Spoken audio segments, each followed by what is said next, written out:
balik lagi di video aku. Di video kali ini, kita bakal bahas salah satu topik penting banget dalam sistem operasi, yaitu proses manajemen.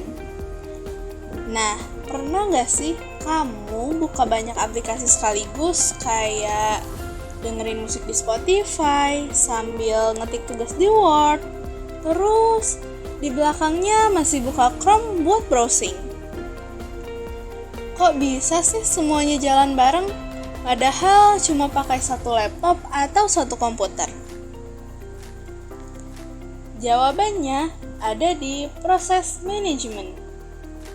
Tanpa bagian ini, komputer kita bakal bingung harus ngerjain yang mana duluan.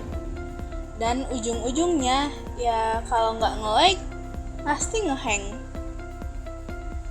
Jadi, di video ini aku bakal ngajak kalian buat kenalan sama gimana sih sistem operasi ngatur semua proses yang jalan bareng biar tetap rapi, efisien, dan gak chaos.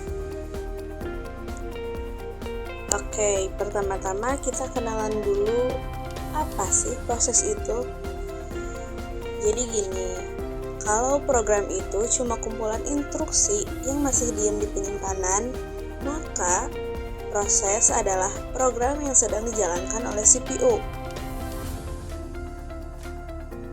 Bisa dibilang proses itu versi aktifnya dari sebuah program.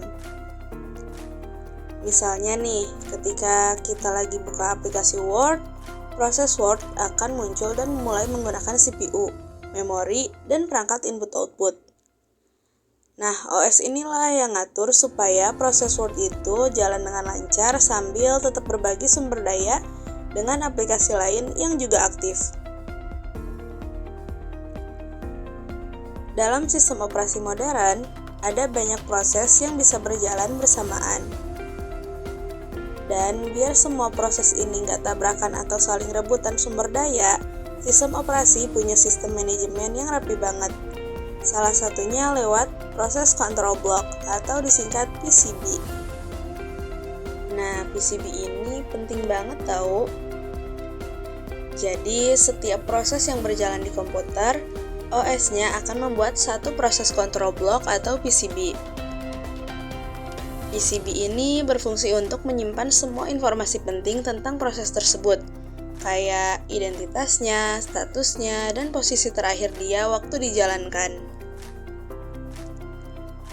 Kalau diibaratkan, PCB itu kayak kartu identitas lengkap sekaligus catatan harian buat setiap proses. Jadi, kalau OS lagi menghentikan sementara sebuah proses, nanti bisa dilanjutkan lagi dengan kondisi yang sama, semua berkat data yang disimpan di PCB. Nah, isi dari PCB ini ada beberapa bagian penting, yaitu yang pertama ada identitas proses, kayak proses ID, parent proses ID, dan siapa pengguna yang menjalankan proses itu. Kedua, ada status proses. Apakah dia sedang berjalan, siap dijalankan, sedang menunggu, atau sudah selesai? Ketiga, ada informasi CPU register yang menyimpan nilai-nilai penting di CPU waktu proses itu dijalankan. Nah, kalau proses dihentikan sementara, semua nilai register ini disimpan di PCB supaya bisa dilanjutkan dari posisi terakhir.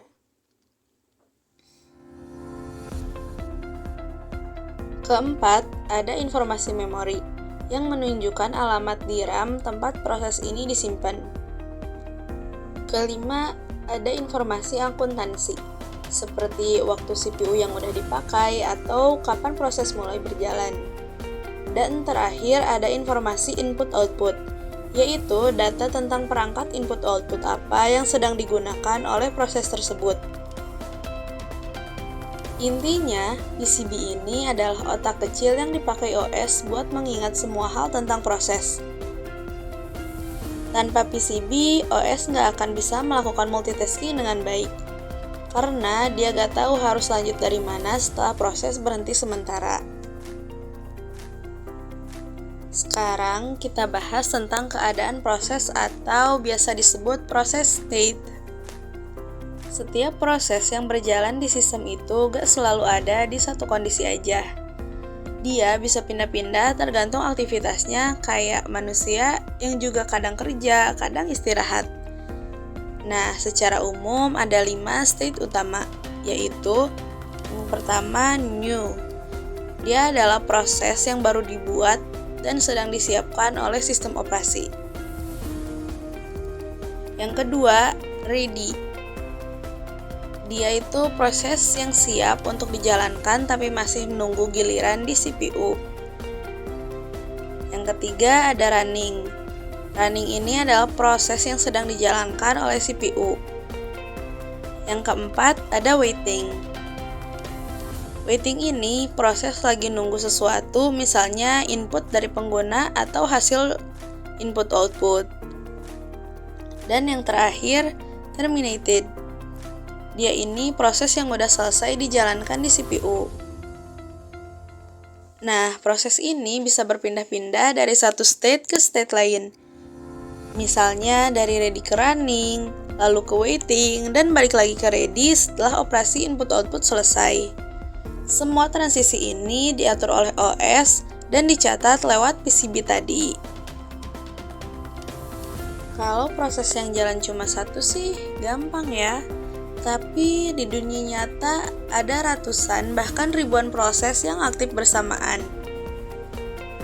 Nah, biar semua bisa dapat giliran CPU dengan adil, OS pakai yang namanya scheduler.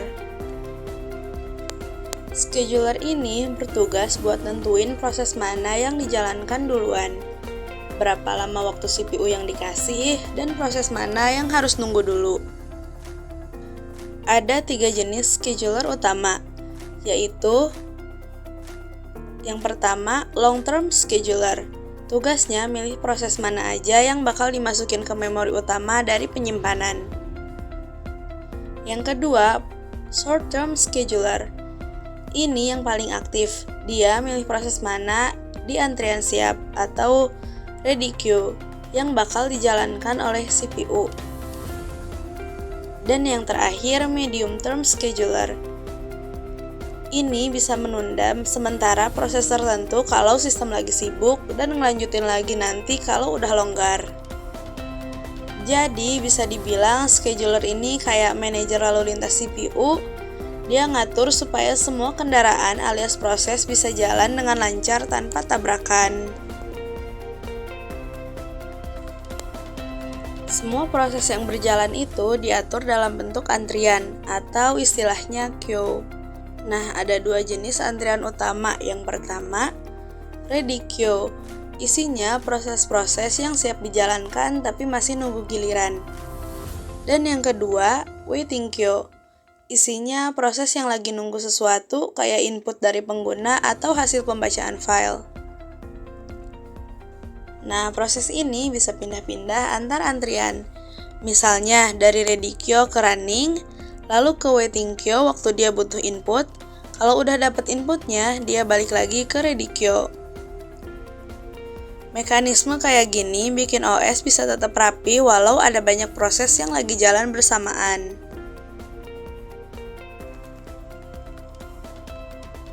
Oke. Sekarang kita masuk ke bagian yang gak kalah seru, yaitu context switching. Jadi, context switching itu adalah proses di mana CPU berpindah dari satu proses ke proses lain. Misalnya, kamu lagi ngetik di Word, terus tiba-tiba buka Spotify, CPU harus pindah dari proses Word ke proses Spotify. Tapi, OS akan nyimpen semua data Word dulu ke PCB-nya, biar nanti pas balik ke Word, semua posisi dan datanya masih sama. Nah, proses pindah-pindah kayak gini tuh terjadi super cepat, bahkan dalam hitungan milidetik.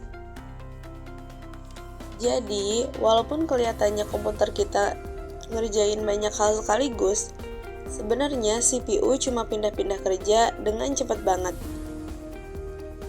Tapi, karena konteks switching ini butuh waktu dan sumber daya, OS harus melakukan secara efisien, jangan terlalu sering, tapi juga jangan sampai ada proses yang kelamaan nunggu.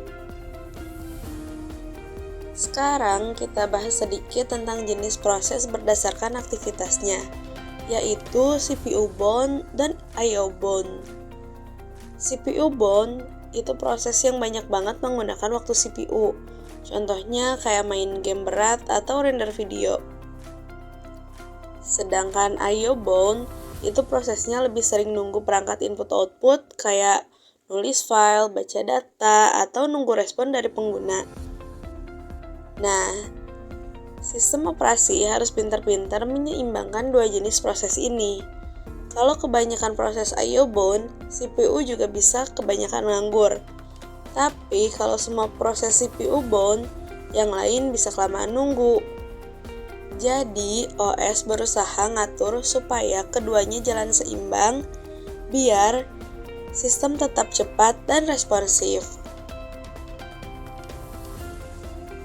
Oke teman-teman, jadi dari semua yang kita bahas tadi, bisa kita simpulkan bahwa manajemen proses adalah bagian penting banget dari sistem operasi.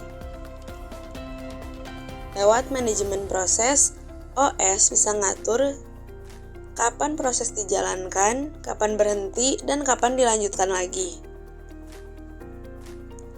Komponen-komponen kayak PCB, scheduler, kios, dan context switching semuanya kerja bareng buat bikin komputer bisa multitasking dengan rapi. Jadi, kalau sekarang kita bisa buka banyak aplikasi tanpa crash, itu semua OS bekerja di belakang layar dengan sistem manajemen proses yang super efisien. Ibaratnya OS itu kayak sutradara yang ngatur semua aktor di panggung, siapa yang tampil, siapa yang nunggu, dan kapan gilirannya.